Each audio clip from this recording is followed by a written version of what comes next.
Today's podcast is brought to you by Progresso Talent Partners, who for more than 25 years have successfully delivered interim and permanent leadership talent to transform businesses.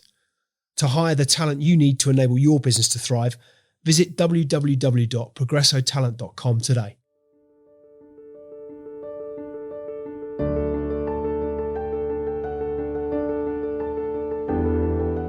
Welcome to another episode of the Extrology podcast, where we explore extraordinary stories of personal growth and transformation.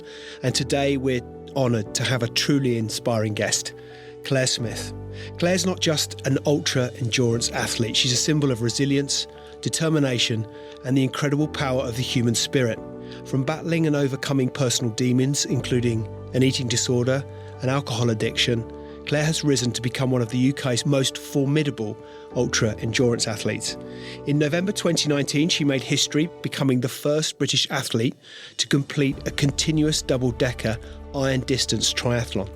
This mind-boggling feat involved 48 miles of swimming, 2,240 miles of cycling, and 524 miles of running in just 28 days. Her journey is a testament to what one can achieve with unyielding determination and a never-say-die attitude.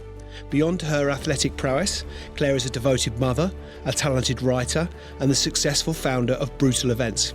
Her autobiography, Becoming Brutal, is not just a sports story.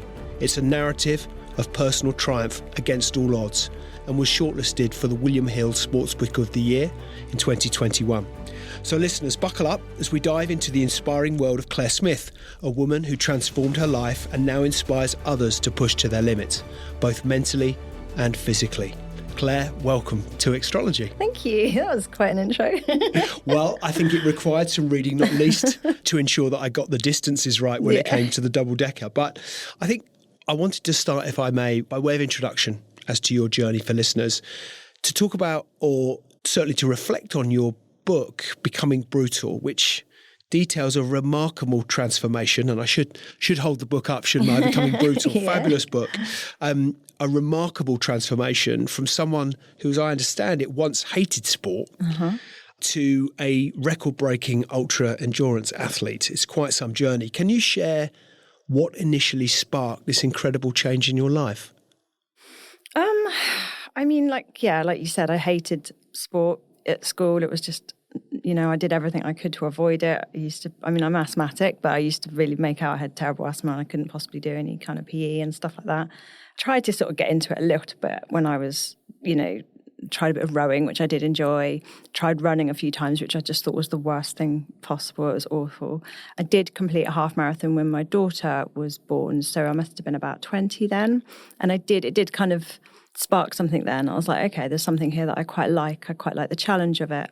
Because obviously at the time I was, just become a new mum, and my life had changed somewhat. There was no going out anymore. I was looking for something else. So, but I didn't continue it until later on when I started running again, maybe mid-30s. And then I started doing marathons then. And then I kind of got onto that. And I was still drinking then. I was still quite destructive. I was still having problems with my eating. But I was very good at kind of multitasking, keeping all the balls in the air. So I was very much like doing everything. And then I found Ironman, and that kind of really changed everything for me. And that was the catalyst, really. And it was an accident as well. As I say in my book, it's one of those stories that when I discovered Ironman, heard about it at the running club, thought it sounded like really gnarly, thought it was a bit like a Tough Mudder. I was like, I'm going to do that. That's whatever that is, I'm going to do it. And then I found out it was a triathlon. And it was like not just a normal triathlon, it was a really, really long triathlon. But because I'd said, I'm going to do it, that was that. So at that point, I had to go down the road of learning to swim properly. I was going to say, were you a swimmer? Had you swum as a kid? Or? No, I learnt to not drown. I'd learnt how to do sort of 3 lengths of the pool really bad, like head up breaststroke, just so if I ever was in the situation I needed to not drown, but that was it.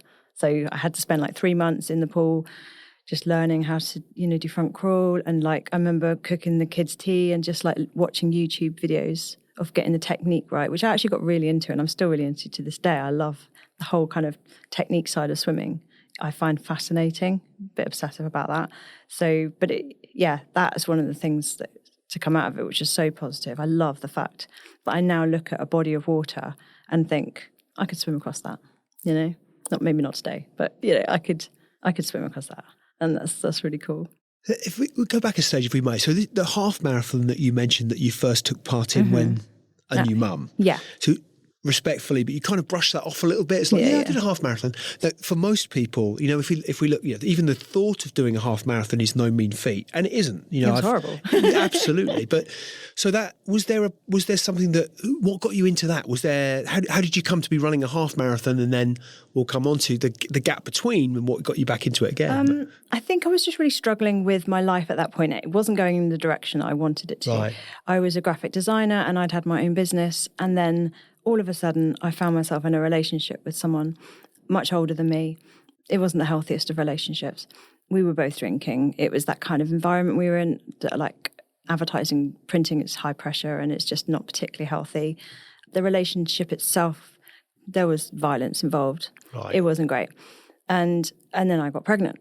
And so I was, 19, 20. We eventually split up. And I, was living in a flat on my own with a newborn. And I was just like, wow, how have I got to this point? Because before I had my own business, not particularly successful. I was young, but I was trying to forge my way as a businesswoman. That's what I wanted to be in graphic design.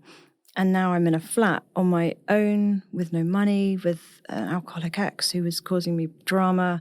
And it was just like, oh my goodness, what am I going to do? And I knew that I've had this drive, but I didn't know where to put it at that point because I was very trapped.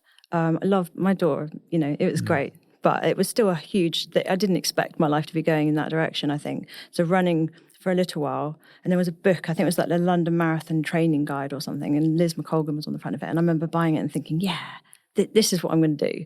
And I think for a little while, it was just like, it kind of, bridged a gap, if you like. It just gives you that purpose, kind perhaps? Of, yeah, and a bit of sense hope, of purpose and hope. And I was going around the streets with Jess in a pushchair, like early mornings, like when the postman was out, just running, and I think it would clear my head and I'd get back and then I'd sort of just feel like everyone does when you do your exercise first thing in the morning, you feel great. Yeah. And I think it was just then I made that connection and just thought, right, I need to do this. But, it was hard. I was 20, 21, and it was just difficult to keep that focus, keep that momentum going. And even though I knew I should be doing it, life kind of wasn't the best in my, early mid-20s and stuff. So I didn't keep it up after that. And then going back to that, your point around getting back into running again in your 30s and joining a running club. What was the journey? I guess what was the inspiration? How do you get to find yourself back on a track somewhere on a road or whatever, pulling on the shoes? I think so. Then I was mid-30s. I'd met my now ex-husband, and we had a child, and we had a lovely family home, and things were a lot more settled. I was still very much controlling my eating. It was a massive part of my life growing up, and I think exercise at that point was just about not. It was just controlling calories and burning off calories and things like that. It wasn't, it wasn't to do races or anything like that. And I was aware that obviously wasn't particularly healthy. Yeah. But I did enjoy running, not so much the cycling and the swimming at that point. And we had a big hill behind us and we had a dog and I used to go running with the dog. So I was aware, I put two things together that I was enjoying it. And then I started a running club. You started the running club? Yeah, as you do. Okay. And it was a really small thing.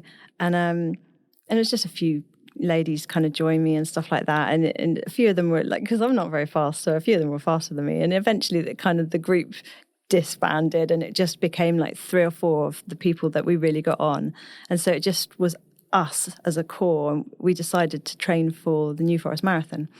So I'd done the half years back. So I was like, yeah, I got this. As I say, I was still really struggling with my eating at that point. So I definitely wasn't eating enough to be training for a marathon. And I definitely paid for that. But ultimately, I was successful. We all did. We all completed it. It's a hard marathon, right? Yeah, it's hilly. It was hilly. And this is before it was the trail. So it was on the road and it was tricky. And then I kind of got a buzz. And I think because what happened, I kind of hit the wall because I wasn't eating enough. And I didn't do the time that I wanted to do. And so then I decided that I would do another marathon like 3 weeks later. So I did another one. I had shin splints, so bad shin splints. Because you didn't get the time. Yeah, and I didn't that was just eating yeah. away at right. And I was so green. I was so inexperienced. I had really bad shin splints. I turned up. I had this is like David Goggins style. I had like gaffer tape sort of wrapped around my shins to keep my, and the medic looked at me and he was like, and I was like, no, it's fine, don't worry, I'll be okay. And the marathon I chose was the Clarendon one, which is off-road, which you can't compare a road and an off-road marathon. The off-roads, especially in the kind of autumn, you're always going to be slower. But of course I didn't know. So I basically did the exact same time. I came home, sat in the bath crying, and my husband then was just like, what are you doing? And I think I then tried to do another one just to get this magical time, which I think was just like 4:30 or something. I didn't get close to it, but I think it highlighted that there's something, in me that I can push myself. I've got this kind of drive. And it definitely, that highlighted that. I think my husband at the time was like, oh, no. And then I think it was the November time when my local running club did this kind of charity, it was like a track race. And just running around, drive you mad, going loops.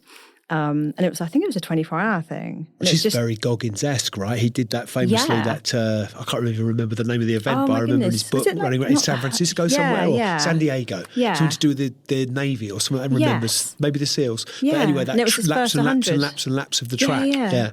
So it was that, basically. And I had no experience done, at that point, it was either 2 or 3 marathons I'd done. And it was just low-key.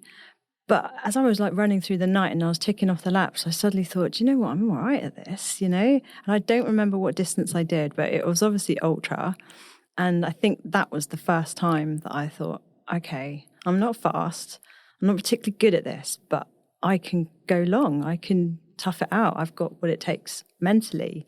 And that was, I think, that little children in need run around a playing field sort of triggered everything.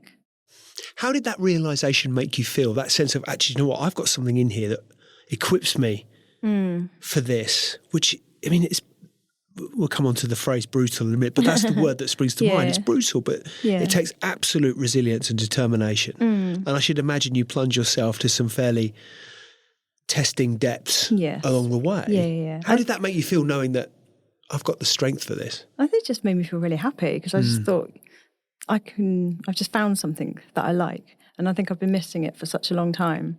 I think I just felt like, I could do almost this. By accident, respectfully. But you've completely. Yeah. If I hadn't have done that, if it was, like I said, it was just a children in need thing. If I hadn't, and I think it was the running club where I first heard about the Ironman, when a guy was like, I'm training for an Ironman, it's really awful. And I was like, brilliant. I'm doing it. Sign me up. Did you at no point say, what's an Ironman? No. Well, I just thought it was a running club. It's not really anything stupid. He was a really good runner as well. And and it was just the fact that he said, the training is killing me. And I was like, yes. Sign me up. And for someone that had grown up with no, as I understand it, no interest in sport, certainly no love for sport, no sense of what even the endorphin release can deliver. No, the closest thing I got was when I was rowing, and just for a brief time when I was a kid. We had a few months where I was rowing regularly as part of a crew, and I loved that. And I really loved that. But it's difficult to keep that together. It's a crew is quite hard. You've got to have quite a lot of determination for everyone to stick together and stuff, and it just disbanded again. And it was like, I missed that. So obviously I'd touched on something there that could have been more beneficial if I'd have stuck at it, I think. Kept me off the things I shouldn't have been doing when I was a kid. So for the benefit of listeners, Ironman is a brand, right, as I understand it? Yes, it's not and therefore, as a race, as an event, what is it? What does it entail? 2.4 miles swim, 112 miles on the bike, and then a marathon. So it's long course triathlon, essentially. Yeah. Yeah. So that's no it's mean really feat. long. And it's a significant really long day undertaking. and the training is a huge commitment. Yeah, for sure. Yeah, they say it's all about the bike, and it mostly is about the bike, to be honest. But you don't have to put that much into a swim. Unlike, if you were training for a channel swim or anything like that, the swim is 2.4 miles. And for most people, they can do that in an hour and 20 minutes, an hour and a half. So that's kind of like, as long as you've got your technique right and you've got all your open water, it's mostly about learning to not freak out in the open water, which that took me a long time. And also, as I understand it from people I've spoken to that have done them, the swim is quite, I mean, I'm going to go back to the word brutal again, but it's basically a fight in the water, certainly to the point at which it starts to thin out a little horrible. bit. Yeah. It's absolutely horrible. And also, because I'd spent a lot of time in the pool, I'd learned all the technique, I was feeling pretty confident. I did an Ironman familiarization camp in Sherborne, and I just had no idea that I was terrified of open water. So it was a really big shock to discover on the morning.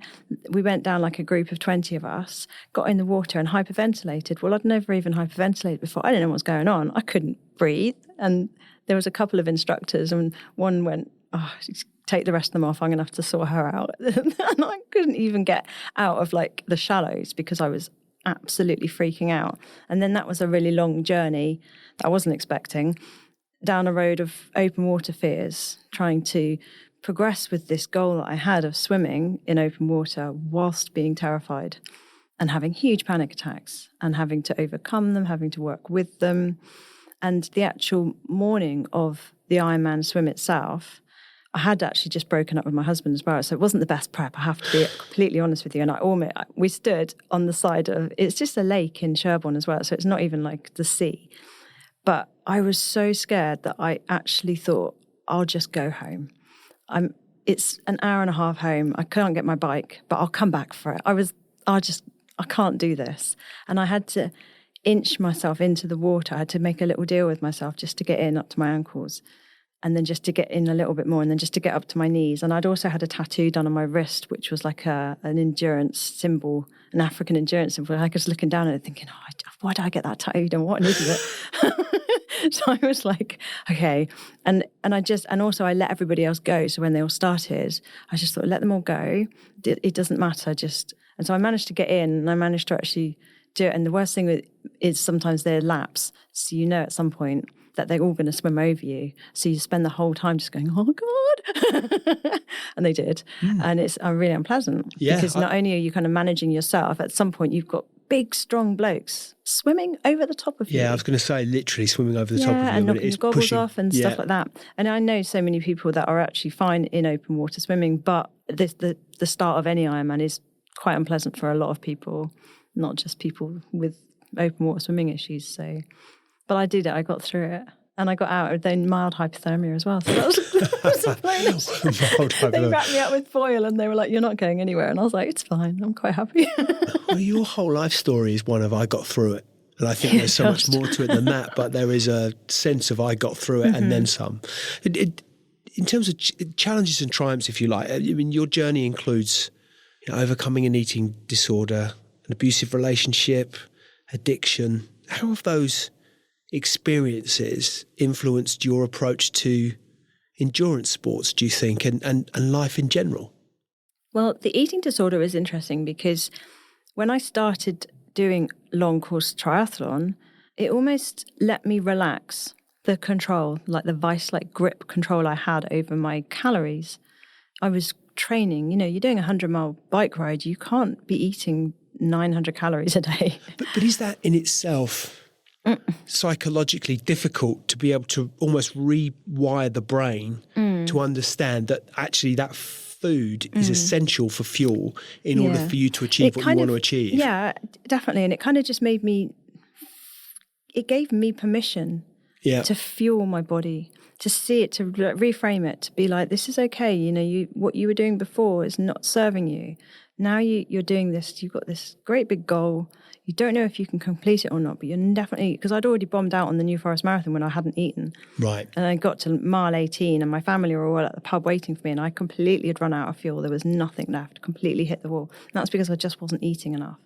I had a load of stress going on at home and it was just like my way of dealing with my problems was to not eat. And, I thought if you want to be successful at this, you've got to sort the food out. So gradually I was able to, all those things that I wasn't allowing myself, nice food, I just started letting myself, not excessively, it doesn't leave you, things like eating disorders, they never leave you, but at the same time I just started relaxing and giving myself permission and just feeling better about it all. I think that was a huge change for me. Absolutely. It took a long time, but now I eat what I want. But did you, and was that journey, I'd imagine that journey was not a straight line. There perhaps were moments where you would have been inclined to... It starts again. Yeah. You always find, it's like with eating disorders, I think it's like a kind of source of comfort because at some point it made you happy. So sometimes you go back to it, and I'm aware of it. It does. A few years ago I was going through something and I went back to it for a little while and you're just like, this is so dumb. Why am I doing this? But it's just recognising it, that there's certain times in your life you felt it's a control thing ultimately. Yeah. If your whole life's spiralling and there's loads of other problems, the one thing you can control is your calories, and maybe get some sort of, sense of achievement out of like losing weight and stuff. It's all just games and things, and it's recognising that. And then also recognising that it doesn't serve you and it's not the way forwards, and eating, fueling your body, being healthy, being strong enough to run, strong enough to cycle, strong enough to swim. That was a huge change. And you talk about relaxing, if you like. You were relaxing into that. But so I'd imagine, and I apologise if this is a wrong turn of phrase, but almost that addiction can form a vice-like grip in terms of that control to which you refer. Yeah. But that the lure, if you like, or the power of what exercise was affording you and what achievement and endurance was affording you became more of an allure to release that grip almost. Yeah, I think so. It does. You are all the time swapping one thing for another, Yeah, aren't we all? Mm-hmm. Within, is that not true of definitely the human nature, if you like? Yeah, and I think it's really worth acknowledging that and not pretending that it's not happening. Yeah. I think a lot of people think, I'll give this up, but not address the reason why I'm addicted to that. Yeah. You need to address it and understand that you're probably going to need to find something to find, not another bad thing, but, something else and okay, I went down the extreme route because I'm that sort of person, but you need to acknowledge it. I think it's important if you want to be successful at stopping whatever it is you're trying to stop, Did you get to a point where, we'll come on to some of it strikes me there's a series of, you go Ironman and that's not quite enough and you've got to go to the next and the next. But, excuse me, so you're running, you're then doing this, you're almost by accident finding yourself into endurance and ever longer distances. And then this sense of, Ironman, was Tough Mudder, was that, was that sort of... I've never done a Tough Mudder. No, was that sort of sense, did you know anything about it? Had you... What, Tough Mudder? No, Ironman, Tough Mudder. Did you know people that were doing it? No. Because it was when was like it? The sound of it. 2008, I think I did. I think 2007... or 6 was my first. I did my first triathlon was like a half Ironman. Yep. And it was one in Wimbledon, which just sounds like a really weird name anyway, but it's in Exmoor. And the hills literally I just was like, oh my God, what have I done? They were just horrific. And it's also like riding a road bike and stuff and being clipped in. And there were so many things I had to overcome. It was just like, once I'd learnt one thing, I was like, oh gosh, another panic around the corner. And some of these hills were so steep that you had to kind of do this thing where if you're not cycling fast enough, you'll just fall off and you're clipped in. So you're just going to fall off, literally. And I did that a few times and that was really unpleasant. But I think a lot of the time I just break things down into manageable chunks. That was a big thing that I learned way back when I feel overwhelmed at the vastness of a half Ironman or an Ironman, is just to be like with the Ironman, I just got through the swim. And for me, I'd finished the race in my head. It was so huge. I was so terrified that the rest of the day was like, I can deal with that. I can deal with that. I can deal with being out of the water and on a bike and whatever that brings, and then the run, etc. It was fine. But yeah, just manageable chunks. And you mentioned earlier, it's the phrase, it's all about the bike. Why is that? You're on it for so bloody long. Okay. Because I'm sat here thinking, for me, simplistically, I can ride a bike, I can run, I can swim. If I combined all those three things, what would I find hardest? For me, it would be the swim. Yes, most people. Yeah. So I've not heard that. Not because I'm just not familiar with. It's with where Ironman. You can make the most gains time-wise. You put most of your energy into training because you can make a lot of time on that. If I trained properly, I could do, instead of doing my bike in 8 hours, I could do it in 7, and then you can't make swimming. You can only make small gains, and running, it's really important, obviously, but it is all about the bike. Yeah. Interesting. So the double-decker iron distance. Yeah. So you've completed a continuous double-decker iron distance triathlon. That is an astounding feat. So again, for context, for listeners, tell us, what is, first and foremost, a double-decker iron distance? So it's 48 miles swim, 2,000. So you're going to get me now. A decker is 1,120 because I've got it tattooed on my arm. So whatever that is, do the maths. Yeah. 2,240? Yeah. I feel like, yeah. And then 20 marathons back to back. 20 marathons back to back after all of that. So, okay, here's my question. Now we've got context. That is an astounding feat. That seems like stating the obvious today. And what was it like to push your body and mind to such extreme limits? So, leading up to the double-decker, I'd had a bad year. So it sounds, I always have to tell people this because I feel it's important. I didn't go into the double-decker in a really good frame of mind. I went into it a little bit mental. So quite a large amount of like big life-changing things had happened that year. And I was kind of at a point where I wasn't particularly healthy. I was very tired. I'd run all the events that year as well. So and there were hard events, there were long events. So I'd run my own Decker. That's a 2-week event in itself. And I'd run the Triple Brutal up in North Wales, and that's a very difficult event to run. I'd had to cancel events due to the weather. I'd had a lot of stress. I was struggling with the business. There were other things going on. And I was kind of like, the double decker was looming.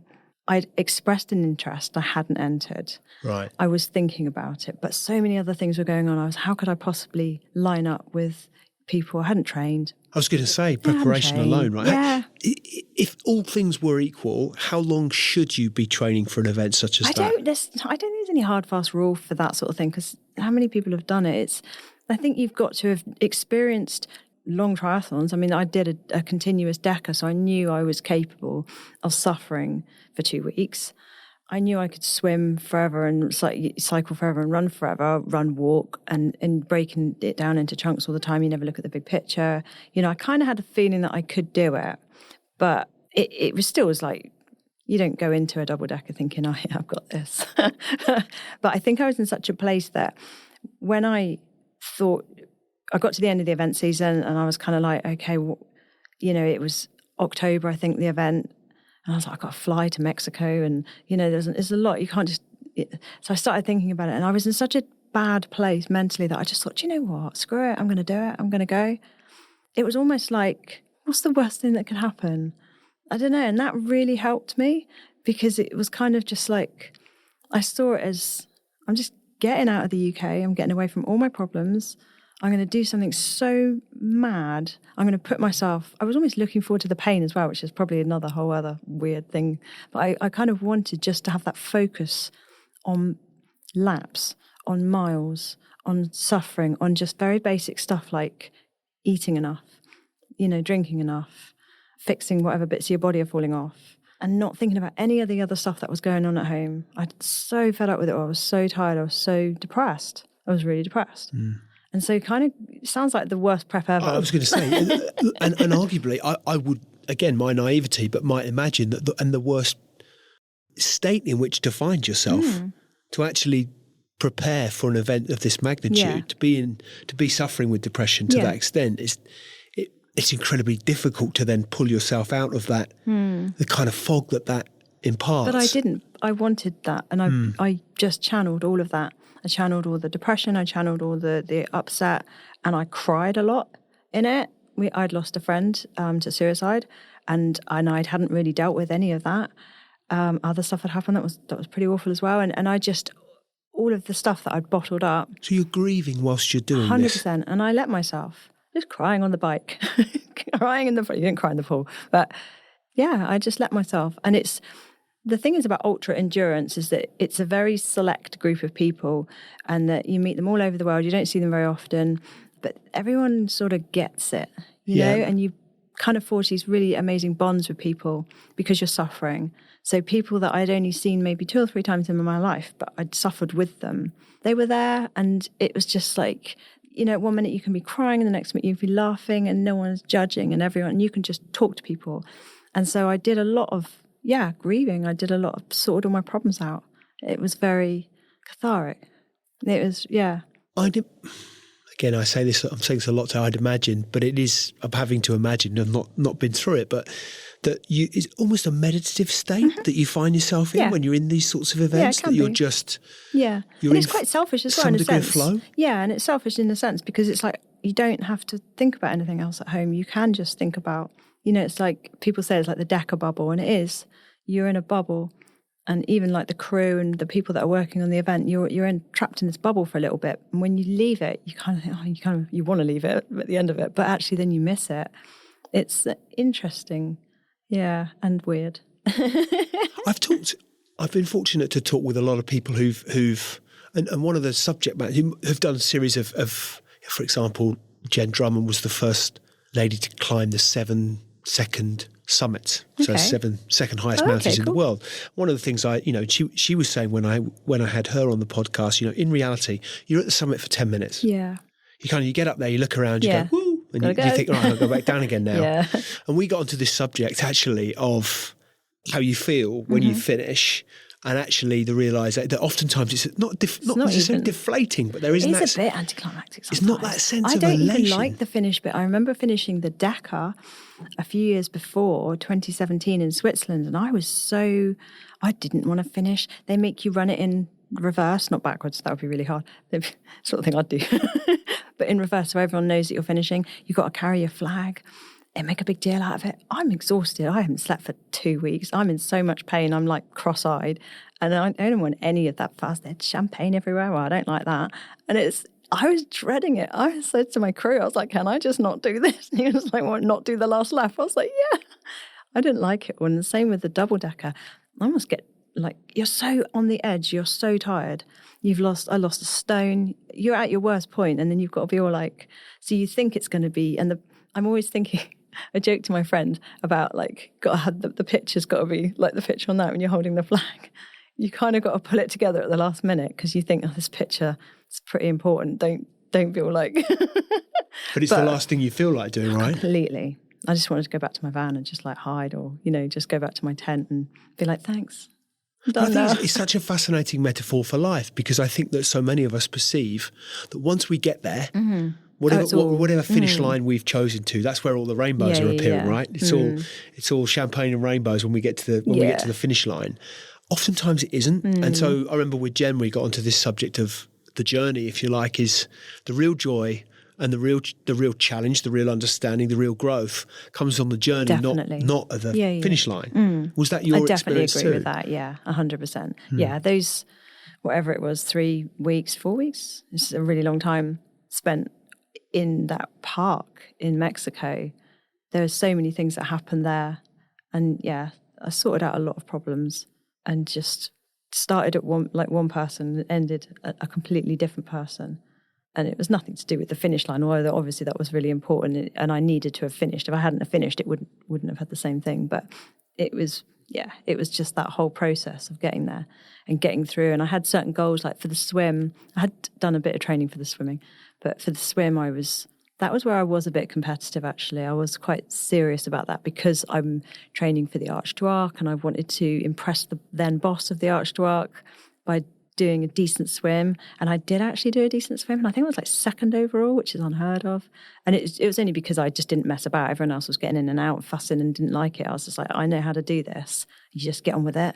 Don't get out. Just keep getting on with it. And just by doing that and not faffing about, I managed to just get it done in 42 hours instead of 42 hours in there for like 3 days. I was just like, I need to get out of it. It was awful. That was the hardest part of all, I think. But once that was done, the rest of it was just kind of an adventure, a painful adventure, but nevertheless. What do you think you learned about yourself as a consequence of that experience? That I can do anything, really, if I put my mind to it. And I don't know, I mean, just be patient with myself a bit more. I'm very, very hard on myself. That's probably the worst thing. And I know it frustrates a lot of people around me that are close to me because I'm, overly hard on myself. And I think out there I learned just to be a bit kinder to myself. I remember at one point there wasn't a lot of showering going on and the showers were really basic. And I remember trying to wash my hair obviously have a shower, and I was washing my clothes as well with my feet, and I remember crying, and I'm just like, this is the ultimate multitasking, and I was just like, just give yourself a break. But I was just trying to keep all the balls in the air still, and that just wasn't. I remember just thinking, just stop washing your clothes, it doesn't matter, no one cares. And stop showering, because it's just a waste of time. So we stopped showering. One of the other girls said, well, I can't smell you. And I was like, I can't smell you. And she was like, we've just become nose blind. I was like, yeah. I think everyone else could, but it was like you're in that Decker bubble again where it doesn't matter. So. And do you think it's fascinating to think, so the endurance, I'm trying to understand where the pain comes.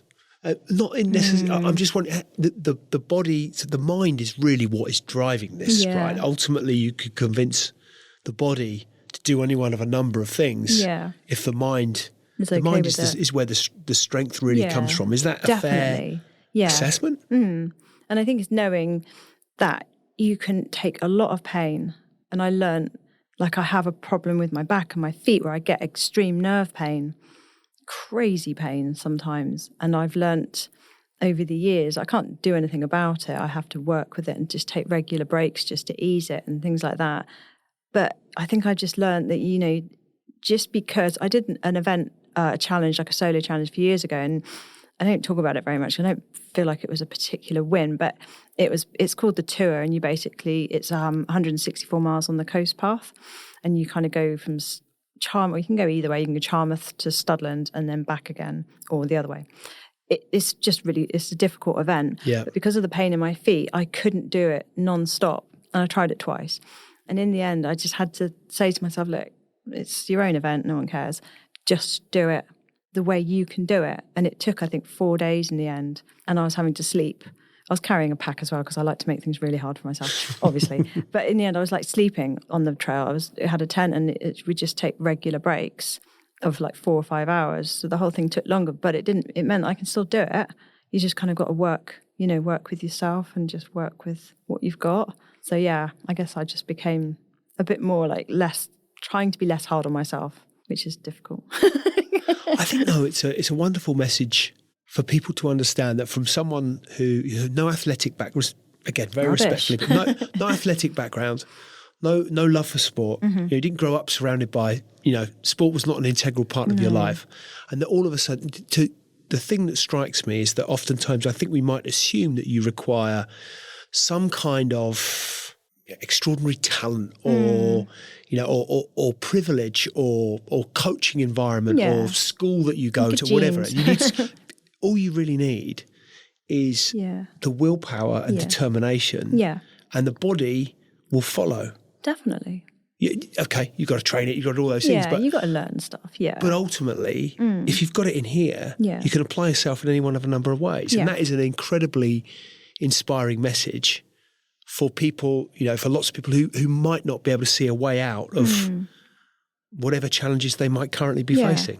Yeah, I love that. I mean, I don't particularly like triathlon, which is weird considering. No. Seriously, I don't. So why do it, Claire? I think because it's kind of the thing that I've got is that if I see something that I don't think I can do, I've got to do it. And where does that come from? I don't know, but I wish I didn't know. Is it a stubbornness? Is it a... I hate to say it, but I think it stems from my childhood. And growing up, I didn't have the best childhood in a sense, the relationship with my dad and my stepmom. And I was so keen to impress my stepmom and get my dad's attention. They were distracted, and it just became kind of like a thing. And I was, a teenager, and it just wasn't particularly good. I kind of missed out on a relationship with my dad from that point. But I remember my stepmom was, she used to row on the River Wye in these crazy rafts that were made out of like chip fat, the big kind of like barrels. Right. It's a thing. Yep. Yeah. And it's like, there's like a 60-mile one and a 100-mile one. And she used to do the man's 100-mile race because you can have a few women on it. And it was crazy. And I think that was my first ever kind of like, as a 13-year-old, that was my first introduction to mental endurance sports. Because for 3 days, we'd run along the banks of the River Wye, shouting at these rafts. It was a big thing in Hereford. And I think, and then that must have been, I think the seed was planted then. And because I wanted to get her attention, I wanted her to love me, and it was all these things. And it was just kind of like, I think if I'm really honest, that this is where it's all kind of stemmed from. And from that point onwards, it was kind of like a subconscious need to do something really cool to impress my dad and my stepmom. And it's as basic as that. And it stayed with you, and now it materialises and manifests in the way it does. I'm still doing it now.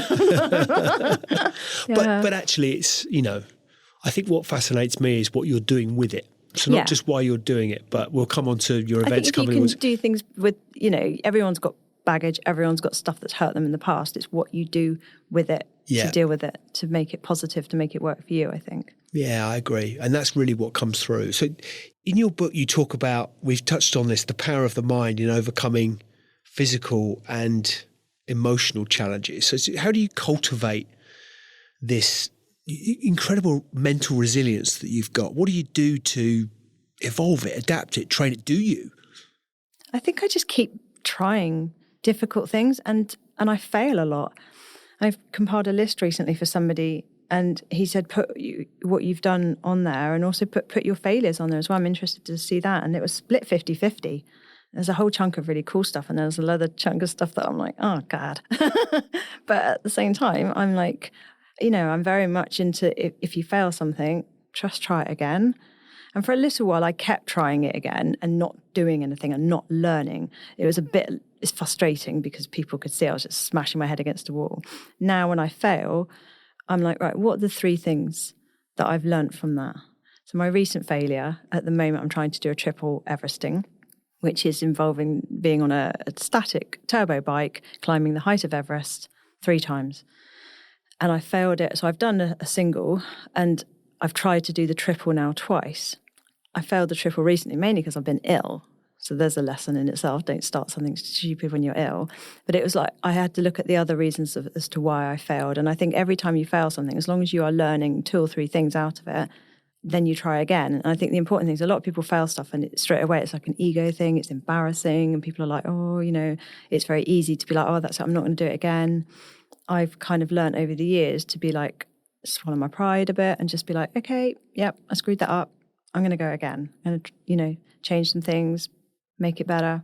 You think you've become more reflective, more self-aware perhaps as a consequence of some of the journey that you've been on? You have to be so honest because at the end of the day, you are literally looking at yourself going, right, I screwed that up. It's just my fault.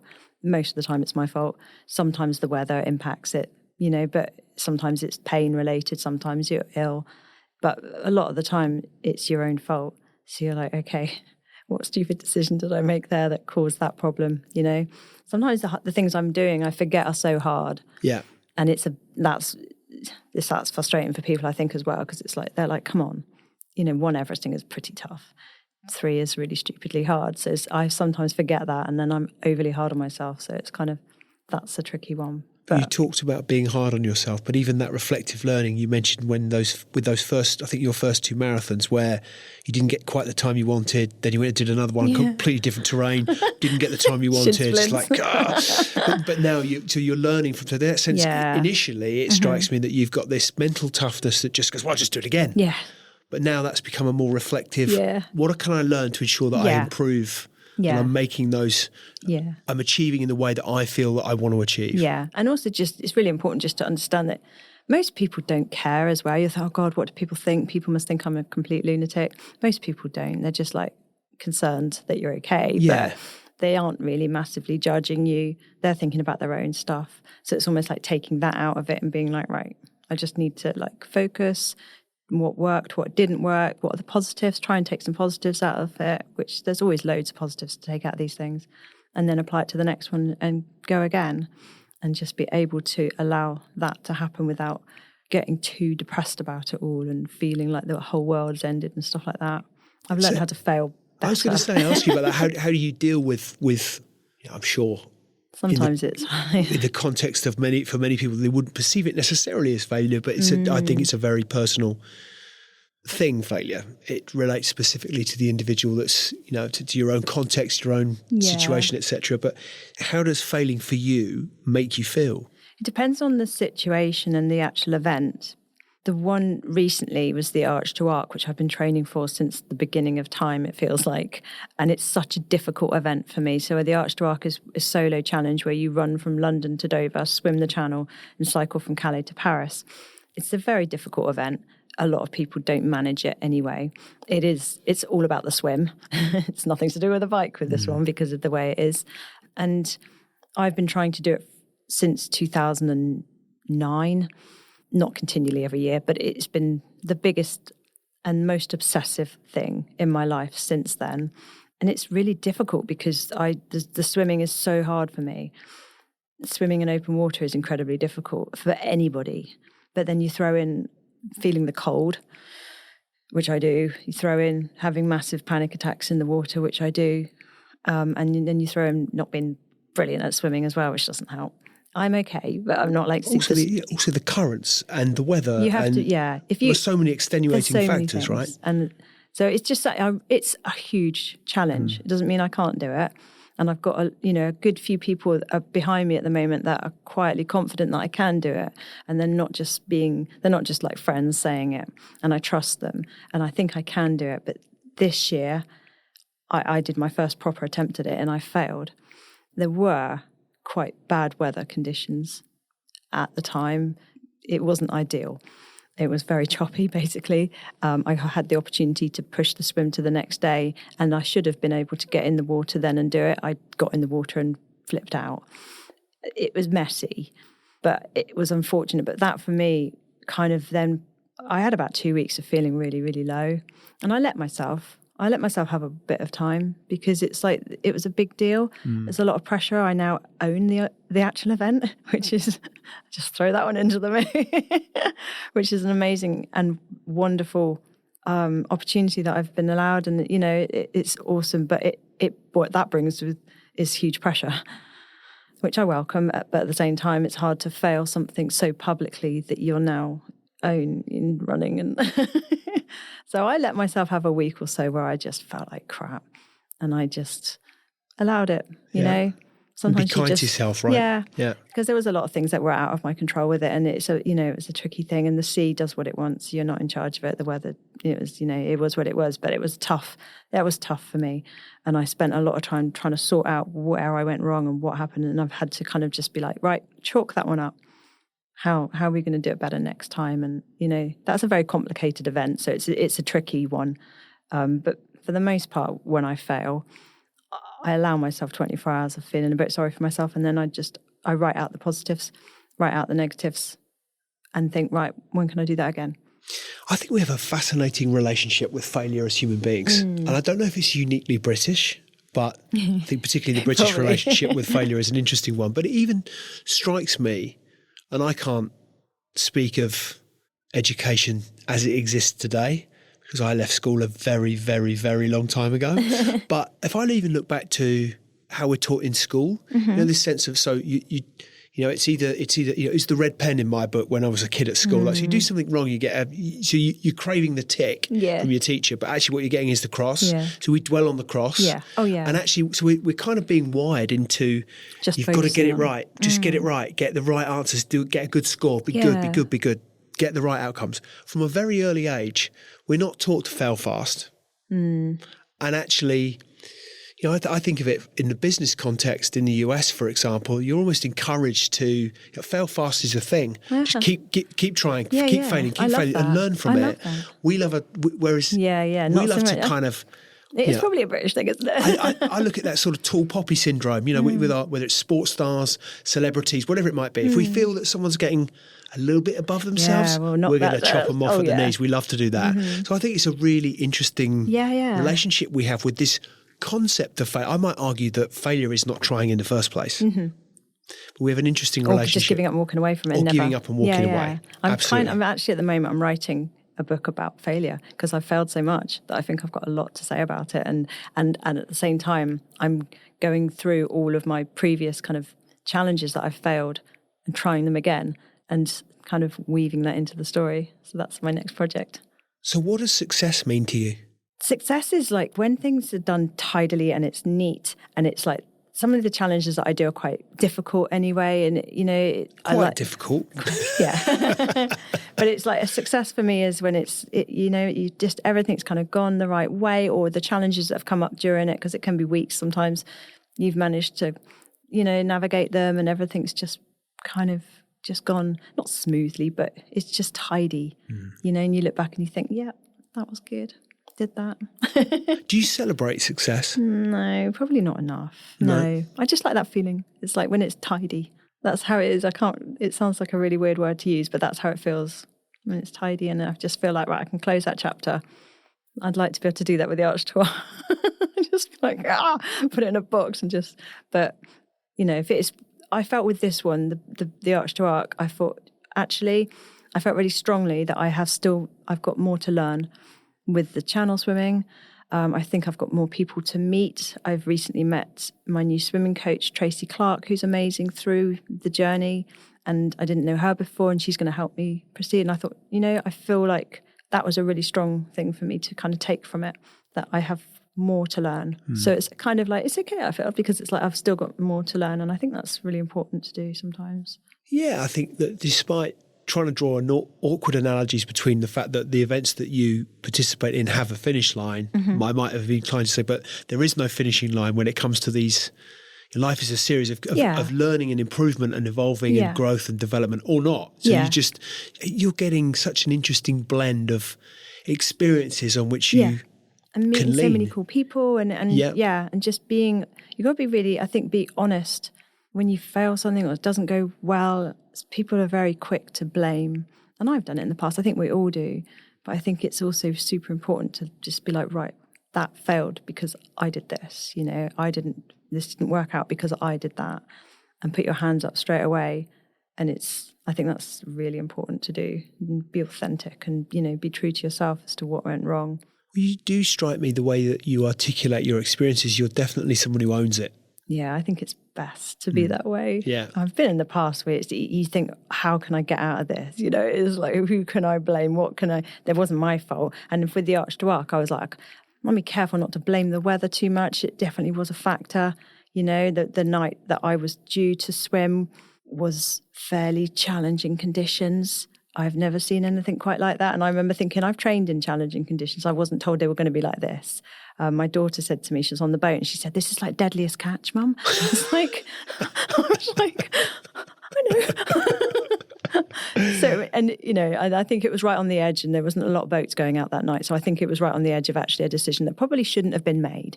It should have been the next day. So it's difficult with that one because I felt like I was, you know, a little bit of a grey area. But at the same time, with failure, it's also good to not dwell on stuff. I did this wrong, this happened, this was out of my control. Right, move forwards. Yeah.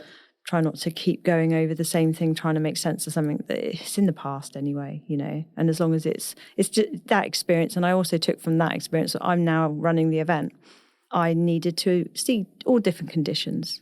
It's good for me, it's good for my experience, for my future athletes, that I've seen different swimming conditions. Yeah. So, yeah. Take some positives from it. Definitely, there was lots. Let's talk about Becoming Brutal. What inspired you to write it first and foremost? I've always wanted to write I've been wanting to write a book since, I think, late 20s, mid 30s, and I just kept trying to write, and I didn't know what I was writing, and there's loads of sort of starts of books. There's loads of, because I'm a graphic designer as well, there's lots of covers that I've on my computer and stuff, and there was loads of bits that I'd written, loads of, you know, sort of short stories, if you like, of my experiences. You know, I'd written about the first double Ironman, and I'd written about the Ironman, and I'd written about my past and stuff like that. So when I started doing the crazy stuff, quite a few people were like, "You should write a book." And I was like, "Yeah, I'd like to." And then I kind of started seriously thinking, maybe I should write a book. And then it was a case of like pulling it all together. Well, how do you write a book for a start? You know, so it was kind of like doing my research and then talking to people. And then I was like, well, actually, I've got quite a bit of stuff already written. So it's pulling it all together. But then looking at some of it that was written like 10 years ago and going, okay, I'm going to have to rewrite that because that's awful, you know. So and then there's also like a style, you know, you can't have something that's been written so long ago and then you're writing something, you know, now the form's different, the style's different. So I learnt a lot. And once it took me sort of a year from start to finish to kind of actually pull it all together, to obviously fill in all the blanks, to then write the stuff that had only just happened, to work out where to finish it. And I remember saying to someone, do I do the arch to arc and then finish it? And she was like, do you not think a double decker's enough? I was like, yeah, you probably will. And I'm glad I didn't write either, because, we could be another 10 years trying to do this arch to arc. So, and the arch to arc book is like a whole other book, and that I'm already 60,000 words into that. So I do need to do that. I need to finish it. And then it was just about breaking it down every day, of like getting up early and writing chunks, in the morning when I'm like most creative and kind of productive, I guess. So I'd write for an hour every morning. So it was after the double decker. And because I'd also like done quite a lot of audio recordings and like little notes on my phone, so I could just reference it back, because my memory's terrible. And so the whole double decker chapter, I had to kind of like sit afterwards and kind of like, right, what happened on that day? What day? There's no days out there, so it was kind of like having to break it all down and write it all down and try and remember. That was the day I saw the weird possums, and that was the day that that stray dog ran across and I killed the squirrel, and all that sort of stuff, all these little mini adventures that happened. So, and then it was just putting it all together, and I got an editor, and then it was having to navigate the Amazon selling thing, which is a whole thing in itself. And then it's out there, and I remember having the moment literally of just being like, and I think I was shopping or something, and I suddenly just went like cold and was like, oh my God, what have I done? My whole life is on Amazon. Yeah. Really? Literally had like a panic attack and just thought, oh, shit, I've written everything's out there. And you can't. But it was like, I think that was the thing that maybe that happens to people.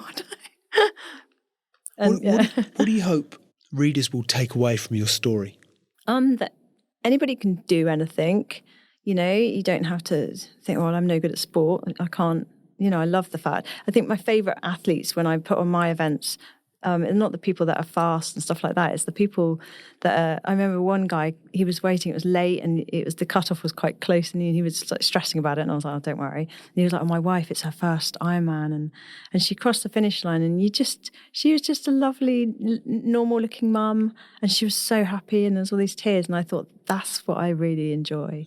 I love the fast guys, they're great, but it's the people that have, you just see them in Asda and you wouldn't think they're buying their fish fingers, and yet they're doing an Ironman, and you think, yeah, I love that. That's what I really like. And that's what I'd like people to take from it, is that if you've got a desire to do something like London Marathon or anything, Tough Mudder, just do it. And all right, you've never run before, you've never ridden a bike before, well, just get a bike and just borrow a bike, and then just start riding around the streets where you're comfortable. Take it somewhere where no one can see you. Get comfortable on it. Break it down.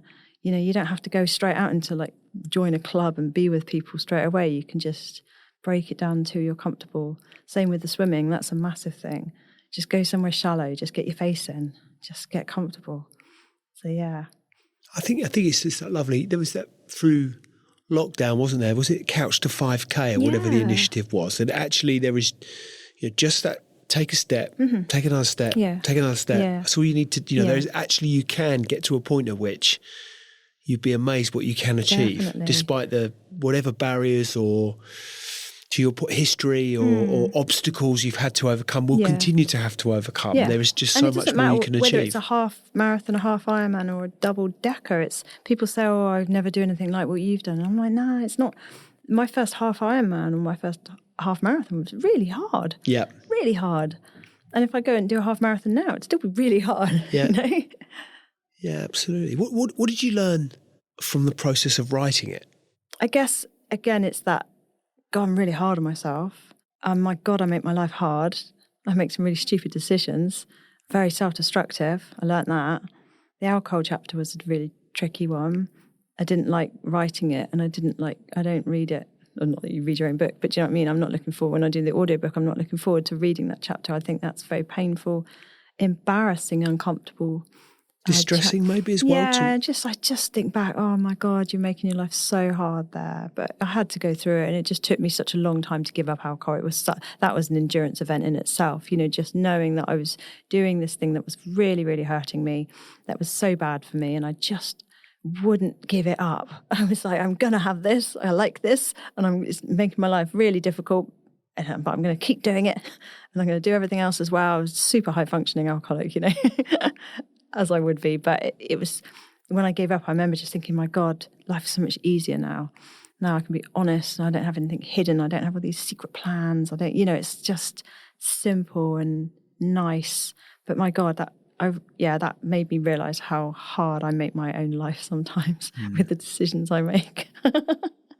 I can't imagine but it's interesting that I guess if you're looking at someone else the advice that you might give to someone who's struggling with those, let's call them demons, whatever they might be, whatever obstacles or battles they're facing or struggles that they're having to overcome, what advice might you give someone trying to overcome those?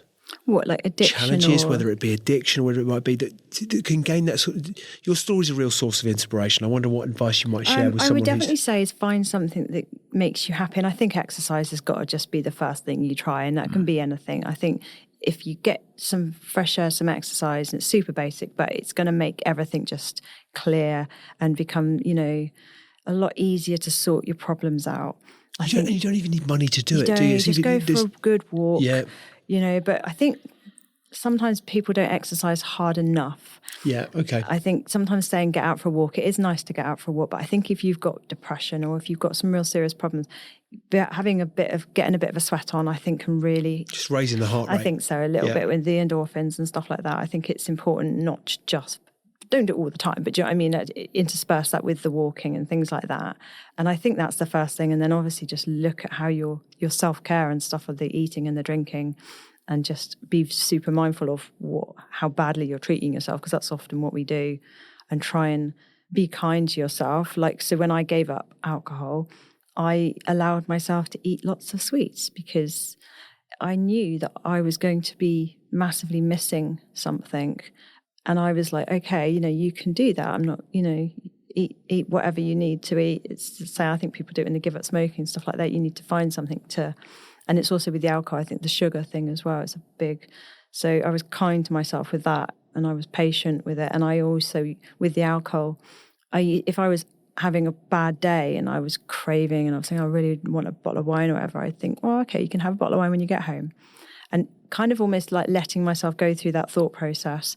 And obviously when I got home, I wouldn't do it, but almost just not being like, too judgmental about myself. I was just patient and kind. And also when you make slip ups sometimes, just be like, okay, all right, let's go again. Because it did take me about 100 times over the years to give up alcohol. Over about 10 years, easily 100. I didn't count them, but I'm guessing. But it was continually, right, I'm going to go again. Right. Slipped up, right, let's go again. And it was just that one time that I managed to get it right, and it stuck. And that's almost 10 years. So congratulations. Thank you. Best thing I've ever done. Absolutely. And good to you to do great things now. Yeah. One of which is, or plenty of which actually, you're juggling multiple roles. So the thing that struck me, you successful athlete, business owner, we'll come on to that, writer, mum. So how do you balance what are all very demanding responsibilities? You're spinning those plates. How do you balance them, do you think? And what have you learned in the process? Recently, I think I've just learned to be myself. I spent time before really stressing about that. I've got to be this. I've got to be this, like, I'm a serious businesswoman, or I've got to be... Nah, I'm just myself. Just be authentic. I think I've been learning recently that if something is niggling me, just do it. If you think you shouldn't have sent that email, or if you think you should apologise to that person, or you need to clear the air with that, then you do it. I've been doing a lot of that recently, and that pays a lot. I think it's really important. But yeah, and I don't know, just have a kind of, don't not care, but also just be like, you know what, this is where I'm going, this is my journey, and not everyone's going to like me, and that's okay. I think when I was younger, I was so like worried about what people thought of me all the time. And as I'm getting older now, I'm just like, I just don't care as much. Not in a bad way, but just like, this is what I'm doing. And if you don't like it, then, unfollow me, don't speak to me, whatever, it's cool. So I think that just try not to stress too much and keep on top of your admin. I mean, that's like a big thing. I mean, I do that. Not getting overwhelmed with stuff. I keep on top of my emails and my accounting stuff, and it's the same with the book. People are like, how did you write a book? And it was just a little bit every day. And I think if you're doing that, like over your whole life, and just keeping on top of stuff, doing a little bit of this, a little bit of that every single day, you can keep spinning the plates. You can take on multiple roles and just hopefully get it all done. It's interesting. I'd had a guest who, in an episode to be published very shortly, actually, but who'd battled drug addiction through his 20s to the extent whereby he bankrupted his family business. Wow. Taking money from it to fuel to feed his addiction. And he's he's this 40 years ago, and he's his 60s now, 30 years ago. And he's applied the principles of recovery to his life. So he literally, he's got business principles based around the 12 steps. Oh, that's interesting. So he literally, one day at a time, one step forward, one step at a time, breaking things down into chunks. So he uses that principle, and he's had a very successful business career. He now uses that principle as a coach, an executive coach. Yeah. It's really interesting. And I think there's lots of similarities in terms of the way, I don't know if that's something you've consciously done, but it struck me that the way that you train is very much about breaking down those tasks, those feats, those achievements, those events. I do that throughout my whole life. It's even just like if there's someone sends me an email like that long and there's no paragraph breaks into it, oh my God, it overwhelms me. Well, I'll take their text and I'll just chop it up. I'll put the paragraph breaks in it. You know, I will break everything down. If something's overwhelming, what can I do to break it down, to make it easier for me? Because a lot of the things I do can be overwhelming. Yeah. But not if you just think, oh, I've got to drive 6 hours and then set up a whole event. Well, okay, we'll just take the drive first and then worry about the rest of it later. And I think it's really interesting the way whether that's something you've consciously done or whether but it's just, I think I think it's a great way of looking at it. Yeah, it's worked in events and it works all through my life and stuff. And also, like with scary things, I was saying to someone the other day about this, it's like, someone was saying about having panic attacks at the dentist and stuff. I said, I don't think anyone likes going to the dentist, but the way I've done it is that one particular time when I was going into the lake at Ironman and I was so panicked about it, if I'm having like awful dentistry work or something really scary, like, a procedure or something, I focus on that time of getting into that lake whilst I'm there, having the filling or whatever. And I think about that. And I think if I got through that, and it was just that 20-minute terrifying process of walking into a lake. And I use that to this day, that same sort of image of me just being like, I want to go home and getting through it, And it helps me get through stressful situations like having, root canal. So you've got your events company. Mm-hmm. There's a theme here, right? But it's brutal events. Yes. Is that right? Yeah. So for the benefit of listeners, tell us a bit about what is brutal events? What does brutal events do? So brutal events it was started from, I did the first UK double Ironman, and that was run by Enduroman. And in 2009, I think it was. And again, that was quite lucky that I got on. It was full. And then a place came available. And I was at work and I saw it and I was like, oh my goodness. So that kind of like, I just got my credit card out because I didn't have any money for it. So I've literally put it on the credit card, impulsively had to do it under pressure. And afterwards I was like, oh my God, what have I done? But that changed the whole of my life really. And then, so I did that double Ironman, which was challenging, but went well. It was a tidy event. It went well. Everything was fine. But from that, I thought, what would it be like to put on a double Ironman, but over like a challenging, because this was run in Lichfield and Birmingham. Right. Yeah, it's really basic, up and down the road, rounds, a kind of leisure centre. I thought, what about if you put one on? Because they were just starting to get things like the Norseman, like extreme triathlons. I was like, well, why can't we put a double Ironman over? And then, I was cleaning at the time to kind of a bit of graphic design, bit of cleaning, looking after the kids, single mum. And I'd be doing my cleaning and I'd be listening to my music and I'd be like, where could I put, And then I did the Snowdonia Marathon and I'd never been to North Wales. And I remember just driving in my little tiny Ford KA over the mountain pass and just being like blown away by the views and almost like crying. I was so like, my God, I didn't know this existed. Did the marathon, that was hard, really hard. And just came away from that thinking, I wonder. And I'd never organised an event. I didn't know how you went about it. I contacted one of the guys on the council and it just so happened that he's a really lovely guy. He's just retired. And he was just like, brilliant, I'll help you. It sounds like a great idea. And he was so enthusiastic, and that doesn't happen a lot in councils. I think I was just really lucky. And he almost like kind of coached me with that first bit and sent me over loads of documents that were really helpful about how to set up events and all the procedures you have to go through, the event management plans and risk assessments. And so before you know it, I mean, it took 2 years from sort of start to finish, and a lot of crazy meetings that I'd just be like, I have no idea what I'm doing, and they must know. And I think they did. But yeah, and so that was when the double brutal was born. But then from a business perspective, I then realised I had to also put on other events to enable the double to happen, because there's only so many crazies in the world that will do the double. So I had to then start off a half and a full. And over the years, we introduced a triple, and we run that every other year. So that's crazy hard. And then from that, I also started up another few of events around the country, swimming and running ones and stuff. And that was Brutal Events. That is Brutal Events. So yeah. And now you own Arch to Arc? Yeah, so that's sort of, I know the race director. Poor guy suffered me all these years.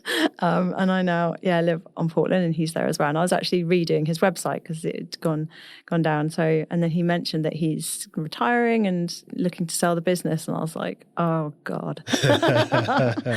I'm obsessed with it. You almost knew at that point, you think, well, I'm going to end up how am I going to fund this? Yeah. How am I going to fund this?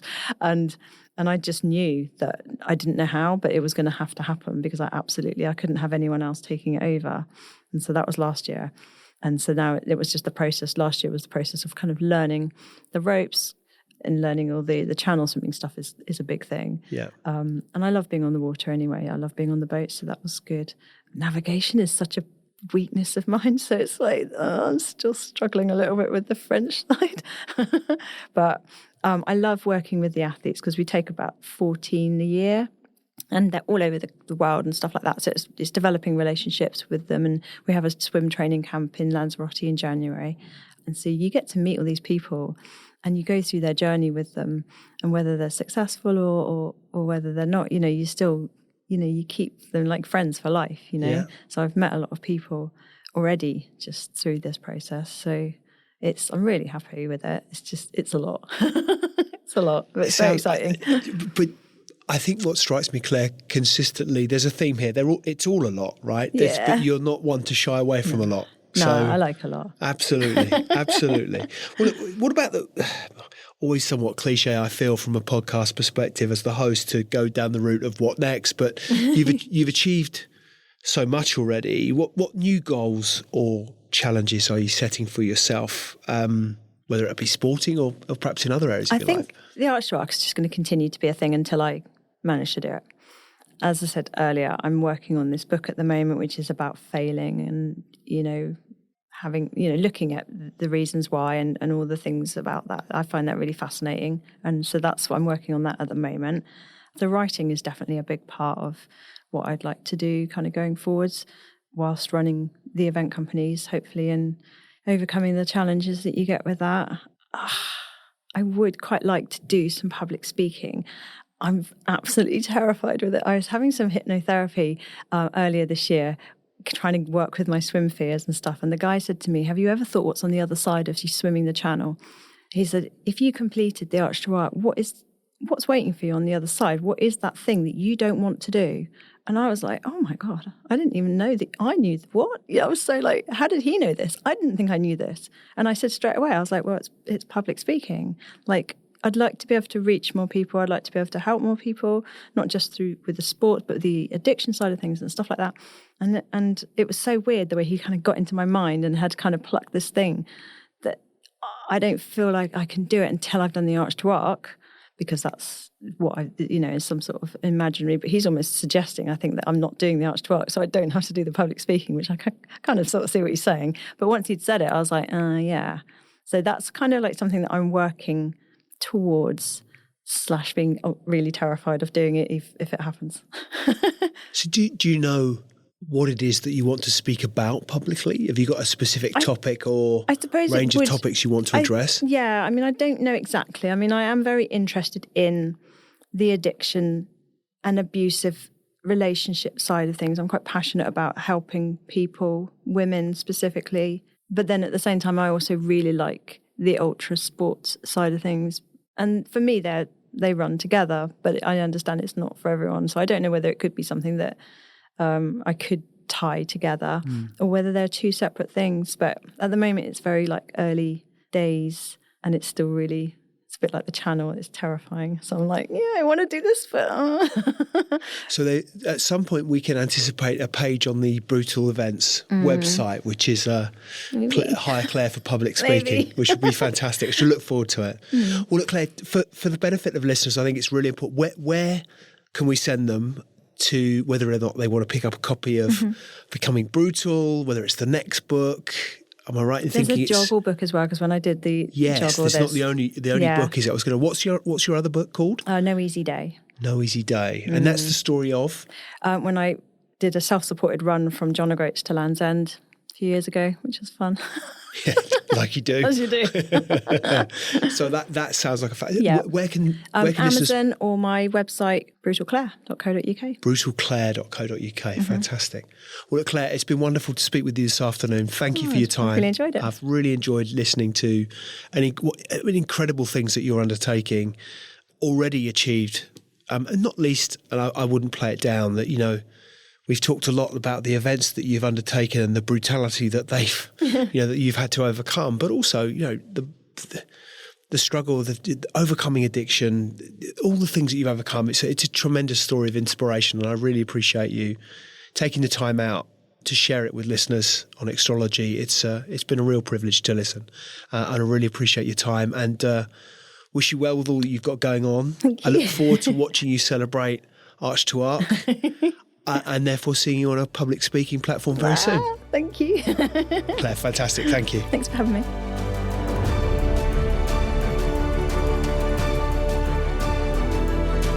Hi, ladies and gentlemen. Thank you for listening to today's Extrology podcast. I really appreciate your audience and ears. If you've enjoyed it, then why not hop onto iTunes and give us a review? I'd really appreciate anything that you might have to say. Any feedback always gratefully received, and look forward to hosting you next time. See you soon.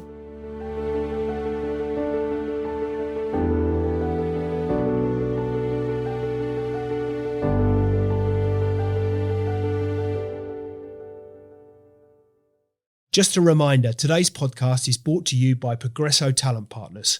Visit www.progressotalent.com today for more information.